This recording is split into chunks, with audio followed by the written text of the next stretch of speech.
Well, I was wrong.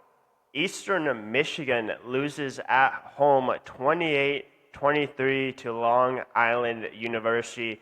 You can just go listen to the preview. I had Eastern Michigan winning this game comfortably. I had Eastern Michigan having a bounce back win here because going into this game, Eastern Michigan was a 21.5 point favorite over Long Island University, an FCS program who obviously lost their first game, but I thought that Eastern Michigan was going to be able to come in, put up quite a few points, and I thought this was going to be truly a bounce back performance from the defense in this game. And you really have to truly give credit to Long Island because in this game, obviously coming in as a 21.5 point underdog, you really have to have full belief that you're going to win this game, and you really have to get started out in a good manner in this game, and that's what Long Island did. They got out to a 7-0 lead over Eastern Michigan. Eastern Michigan then responds with a field goal, but then really after that, it seemed like every time Eastern Michigan threw a punch,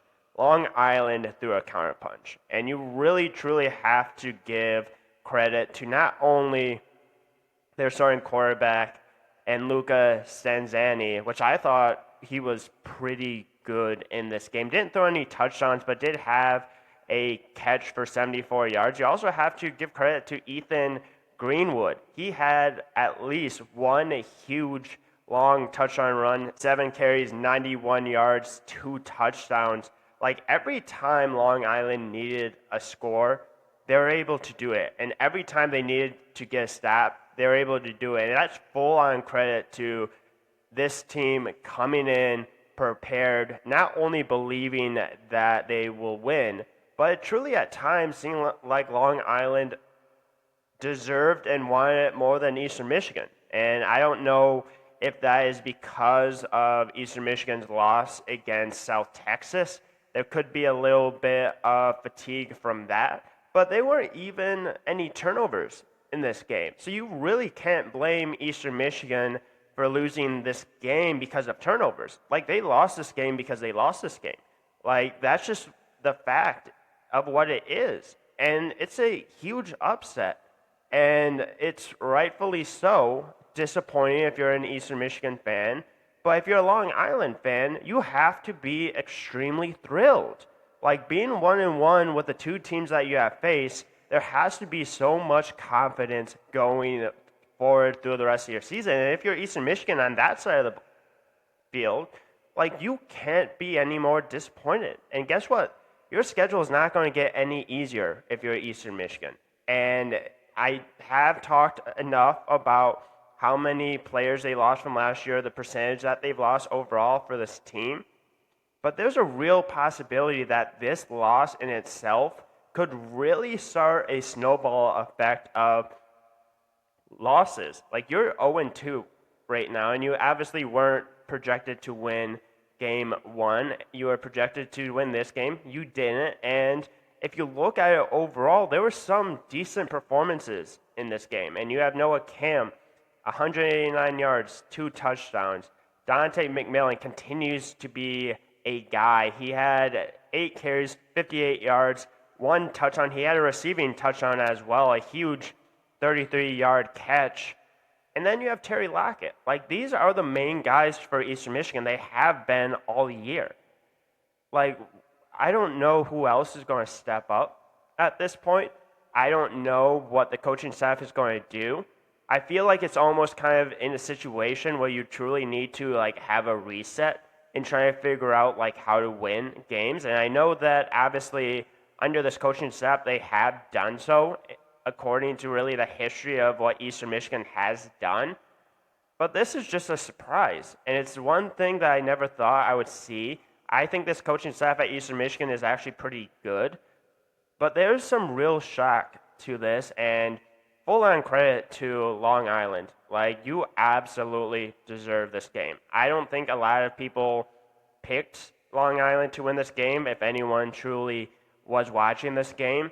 But Long Island absolutely deserves this win, and they deserve as much credit as Eastern Michigan does in their loss. Like, there's times where this defense was just getting stops. And there's not much else you can really say about this game. Like, Long Island, congrats. You were the better team that day. You showed up defensively. Eastern Michigan, I thought, had some potential defensively. I think they gave up quite a few big play touchdowns, which you can't have in games like this and you can't have throughout the year. That's been one consistent struggle that they have had. But truly, credit to Long Island. Eastern Michigan, 0-2. Things aren't going to get any easier. This coaching staff needs to figure things out. They need to be better. Defense needs to perform better. They need to get stops. They were able to get stops at times, but when it truly came down to the end, they weren't able to get enough stops. And because Long Island had a big enough lead where Eastern Michigan ended up scoring with, I think like a minute 30, minute 50 left in this game, there was just way too much to come back. And unfortunately, because of that, I was wrong. Eastern Michigan ended up losing. And yeah, rightfully so, in my opinion, just because of how effort-wise, I think Long Island believed that they deserved this win. And if you look at the score, if you look at every single statistic in this game, you give up 231 yards on the ground. That's going to be really difficult to come back from. And especially when you look at really the time of possession. Like, that was another huge factor in this game. Long Island kept Eastern Michigan off the field. And sometimes the best defense is a good offense that can stay on the field. They had 37, almost 38 minutes on the field of possession compared to 22. If you're going to win, if you're going to get an upset, that's the way to do it. Long Island did that, and congrats to Long Island. And now Eastern Michigan has to figure out what they're going to do going forward, because like I said at the beginning, things aren't going to get any easier. You need to try to figure out some wins down the schedule, and if you don't, it's going to get real uncomfortable for this team, because unfortunately last year was a missed bowl. Looking like as of right now, it could very much be a missed bowl for Eastern Michigan. Obviously, through 2 games, you never know. They can get it figured out. But yeah, rough game, rough loss. On to next week for Eastern Michigan.